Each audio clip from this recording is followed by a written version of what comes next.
నమస్తే అమ్మా. నమస్తే సార్. ఎలా ఉంది ఈ సంఘటన విన్నప్పుడు మీకు ఎలా అనిపించింది? ఎందుకంటే మనుషుల్ని అలానే కొట్టారు, కుక్కని కూడా పెట్ట లవర్స్ ఉన్న వాళ్ళు కూడా చాలా బాధపడుతున్నారు.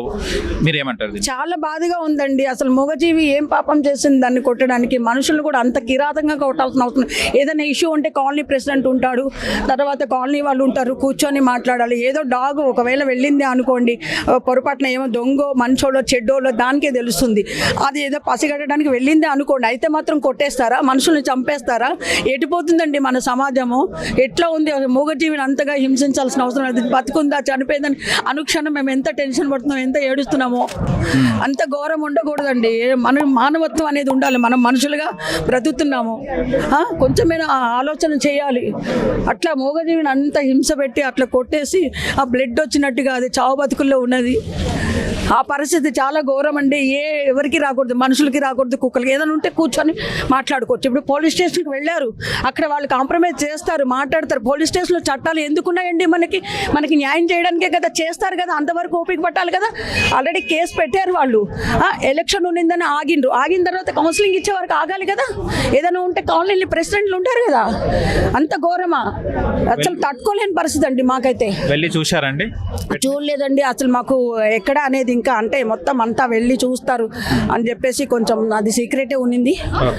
ఎక్కడ డెఫినెట్ గా ఎలా అయినా తీసుకుంటామని, ఎంత దూరమైనా వెళ్తామండి. ఈ విషయంలో మాత్రం అసలు రాగి పడే ప్రసక్తే లేదు. యానిమల్ లవర్సే కాదు, యానిమల్ ఫీడర్సే కాదు, రెస్క్యూస్ చేసేవాళ్ళు కానీ ఎవరైనా కూడా అండి ఎంత దూరమైనా వెళ్తామండి. ఈ విషయంలో మాత్రం వాళ్ళకైతే శిక్ష పడాలి. ఇంకొకరికి ఇలా జరగకూడదు. ఏ కాలనీలో ఏ గల్లీలో కూడా ఇలా జరగకూడదు. అదే మేము కోరుకుంటున్నాం. ఈరోజు ఇదే ఇక్కడ అయింది, రేపు ఇంకో చోట అవుతుంది.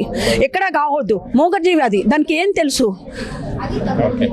కానీ చాలా వరకు చూస్తే కేవలం వస్తారు, మీడియా ఉంది, వచ్చేస్తారు, నలుగురు గ్యాదర్ అయితే మీడియా ఉంటుంది. నేను ఎగ్జాంపుల్ చెప్తాను, వెళ్ళిపోతారు, తర్వాత మర్చిపోతారు.